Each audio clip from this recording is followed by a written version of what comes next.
Well, welcome back and thanks for staying with us. President Cyril Ramaphosa has filed a supporting affidavit in the North Gauteng High Court in relation to Minister of Public Enterprises Pravin Gordhan's court application for the suspension of the enforcement of remedial action recommended by the Public Protector. The legal action arises from an investigation by the Public Protector into a matter involving the establishment of an investigative unit of the South African Revenue Services, SARS. Khusela Diko is the presidential spokesperson. She joins us now on the line to talk about this filing. A very good morning to you, Ms. Diko. When exactly did the president file? Good morning, Desiree. Good morning to your viewers, and thank you so much for inviting us. The president filed the supporting affidavit by the deadline of the court, which was on Tuesday at noon. And really, the supporting affidavit is in relation to the actions that the report requires the president to make. So he has not, in his affidavit, sought out to support the overall review application. I'm making this point, Desiree, because it's important to understand that the president is not... You can play footage of Parliament. Hello? Sorry, continue. Sorry, I lost you. The president is not refusing to adhere to the remedial actions of the Public Protector. Rather, to the contrary, he's seeking legal certainty on what she calls appropriate disciplinary action. And that is a matter that Minister Gordhan has brought before the court, and that is what the president is supporting, to say that let's get that legal certainty. What powers, legal powers, does the president have, if any, to take this appropriate disciplinary action as coined by the Public Protector? Mr. Diko, you're talking about the president seeking legal certainty, but just take us into his thought process leading up to the filing in this matter, because it has polarized sections of the nation, including political parties. How does this conversation impact his actions? You know, Desiree, in one of the affidavits that the president has filed, he makes this point. That it is really unfortunate that it has to get to the stage where it seems as if the state is at war with each other, which is absolutely not the case. We believe that this is not a political question, but a legal question that requires our courts to be able to answer.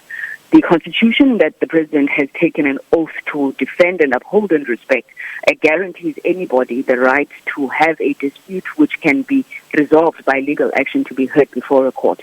So that is where we're coming from, to say let's allow the courts as arbiters in any matter that may be resolved to ventilate on the issues.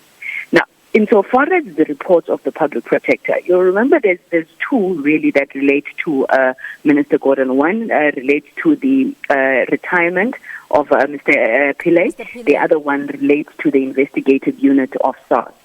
In both of those reports, the Public Protector, as part of her remedial action, directs the President to take appropriate disciplinary action against Minister Gordhan. Now, what the President has been grappling with is what is appropriate disciplinary action, given the fact that Minister Gordhan is not an employee of the President. He serves in cabinet at the pleasure of the President, but he's not subject, for example, to the Labour Relations Act. So you cannot convene a disciplinary hearing for a minister. And what is the range? What is this grey area of appropriate disciplinary action? So does it mean that she's saying he can reprimand? You can't suspend a minister. You can't dock their pay.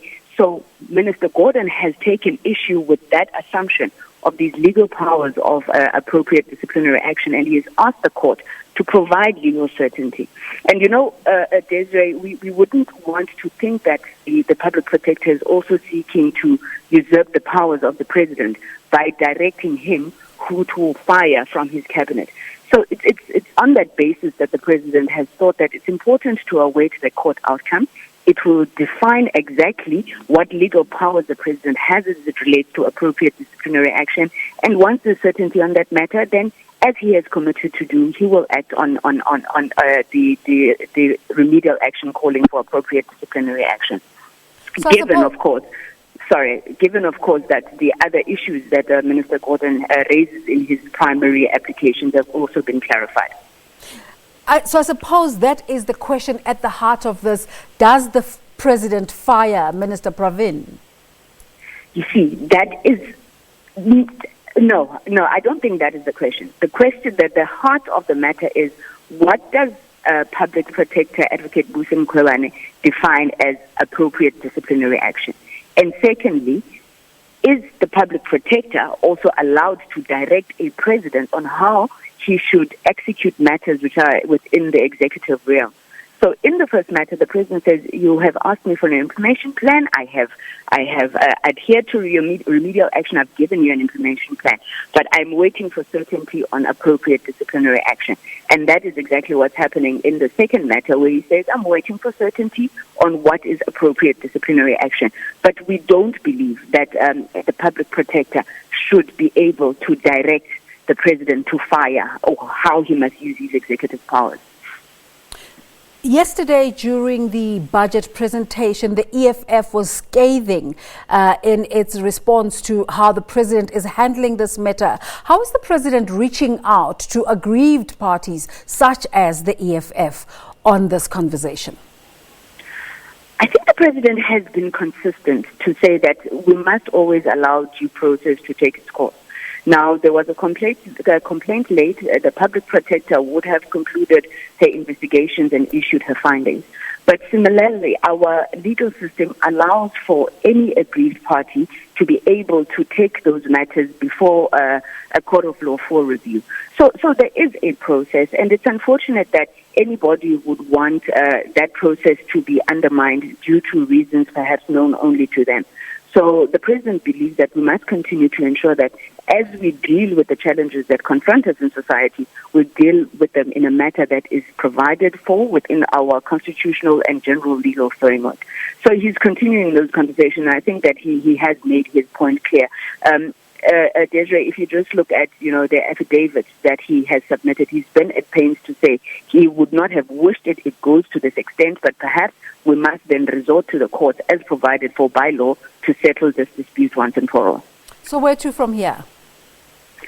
Well, we are expecting that by tomorrow, the public protector would have given a response in terms of the supporting affidavit to Minister Gordhan's review application that has come in. She has already filed a notice to oppose in the first matter, where the president was seeking a declaratory order from the court, basically that his thinking as it relates to this matter is in line with the law. So once the courts have pronounced themselves, then we will be able to guide further in terms of the way forward. Thank you for your time this morning. Thank you so much. Thank you, Khusela Diko is the presidential spokesperson, talking to us about that matter there, where the president has filed with the North Gauteng High Court in terms of the matter related to the Public Enterprises Minister Pravin Gordhan, where he's asking the courts to delay or cancel or suspend the Public Protector's recommended remedial action. Yeah, it's a developing story. We will keep tabs on that very closely. All right.